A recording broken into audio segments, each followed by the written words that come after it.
white padded walls day in, day out. White padded walls. Let me tell you why I see these white padded walls day in and day out. I am, or at least according to several doctors, certifiably insane. Hallucinations, paranoia, schizophrenia, multiple personality disorder, the list goes on and on. I was a normal, working-class man living the American dream. I had a wife and 2 children. My income was high and my debt was low. I had it all. Then things started to go wrong. They so wrong. They started to go in a direction I couldn't even fathom.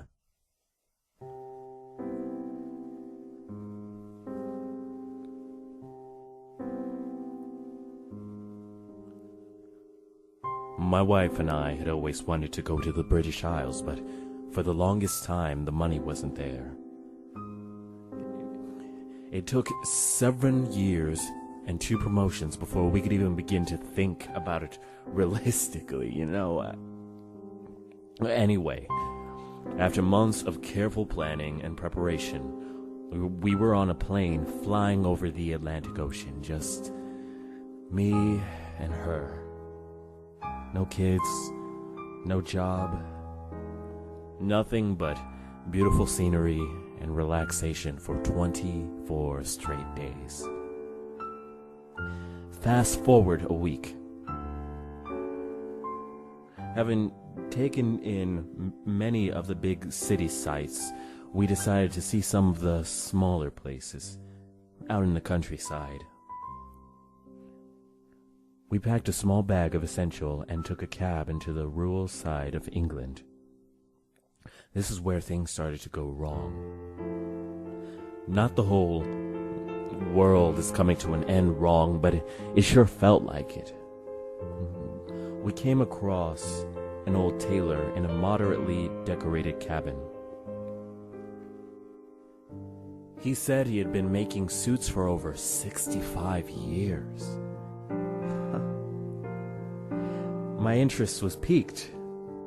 I decided to splurge a little bit and buy one. Nothing beats the craftsmanship of a home-tailored suit, huh?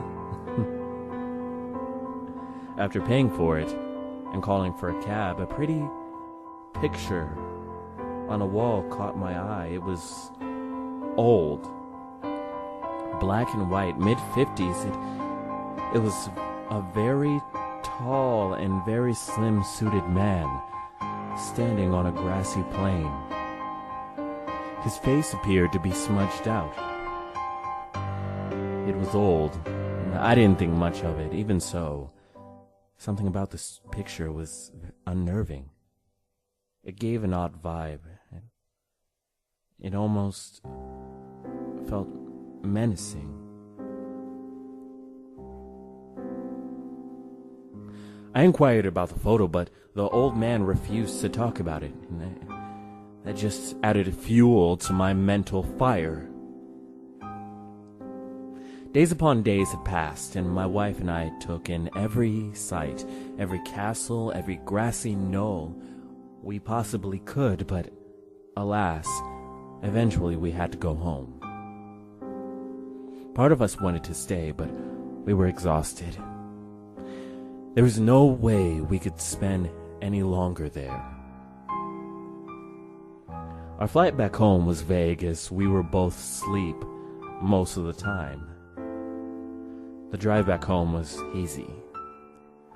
We just wanted to relax. As I pulled into the driveway, something was off.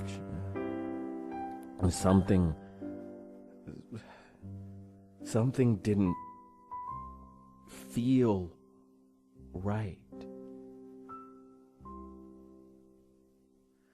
I got the same feeling I had when I saw the picture inside the Taylor's home. It was a feeling of dread and curiosity. I didn't want to continue, but my mind forced me to. I stepped out of my car, and when I stood on the concrete, my legs suddenly gave out. I felt the ground on my right hand and found myself unable to force myself up. I must have been more tired than I thought. My wife helped me up and supported me up to the bedroom. I was going to be asleep for a very long time, or so I thought. That night, I was plagued by nightmares of the suited man on the grassy plain. It wasn't really a bad dream as much as it was his presence haunting me in my subconscious, just standing there, unnaturally tall, unnaturally thin, standing there without a face, an identity. No matter how hard I tried, his face never focused. It was as though the picture had come alive in my thoughts, but remained unchanged. I said. I raced down 2 flights of stairs leading from the bedroom to the living room, armed only with the brick we used as a doorstop. I slowly crept to where the only lamp in our house used to be. I knelt down to pick up a piece to examine when I felt a slight blow of wind from behind me, like a person running past. I shot up faster than a startled cat. I spun around to see who or what it was. My eyes had still not adjusted, so surrounding me was nothing but darkness. My next thought was to listen. Nothing. Not a single thing. Not even the sound of a house settling. Maybe it was just my nightmare or fatigue playing tricks on me. Maybe we had a slight tremor that caused the lamp to inch off the table. Regardless, I was tired and I sorely wanted to get some nightmare-free sleep. It didn't happen. Throughout the rest of the night, this slender man was everywhere within my dreams. He was a bit curious, though. He only ever seemed to cautiously hide behind trees. Only in the original photo was he completely exposed. Even subconsciously, I wish I hadn't moved next to a forest, knowing he could be lurking, watching me, analyzing me. It didn't take long to force myself awake. 10:46 a.m. I looked to my left, and I looked to my right. My wife was calmly sleeping. Lucky her.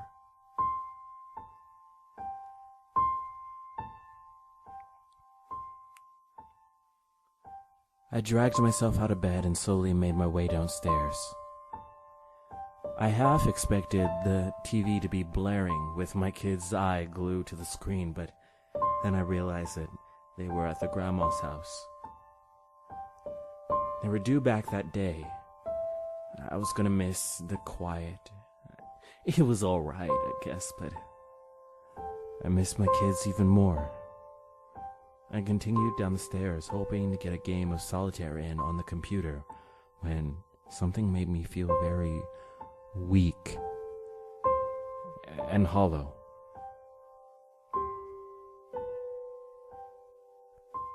The lamp.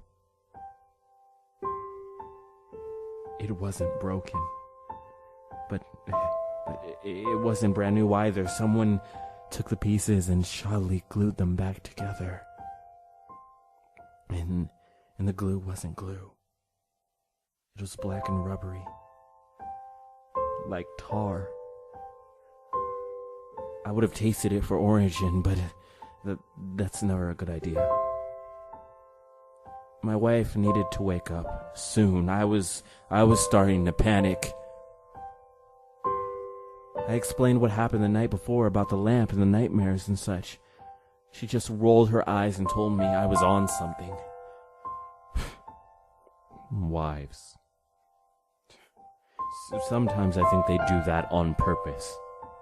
Anyway, still feeling uneasy from this morning, I managed to force myself to look out into the forest behind our house. It was very calm. Nothing out of the ordinary.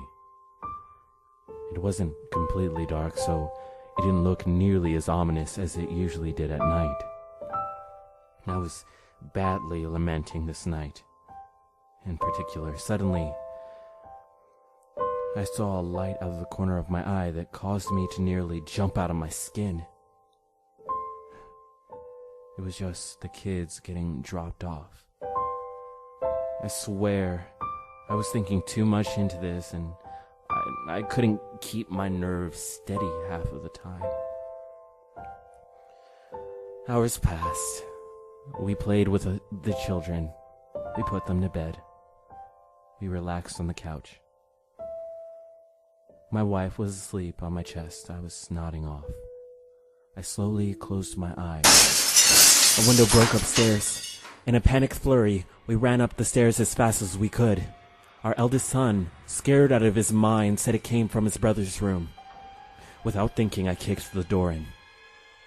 Only the night light in the far corner brought light into the pitch-black room, and there he was, the man from my dreams, the Slenderman, hovering over my son's bed. Having seen him, I acted without even knowing what was going on. Punches were thrown, long black tendrils whipped all around. The last thing I remember was being held tightly above the ground and thrown against the wall. That's when I blacked out.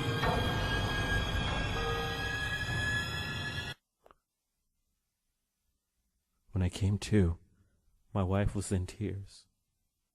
I had cracked 3 ribs. My son was gone. The Slender Man had my son, and there was nothing I could do.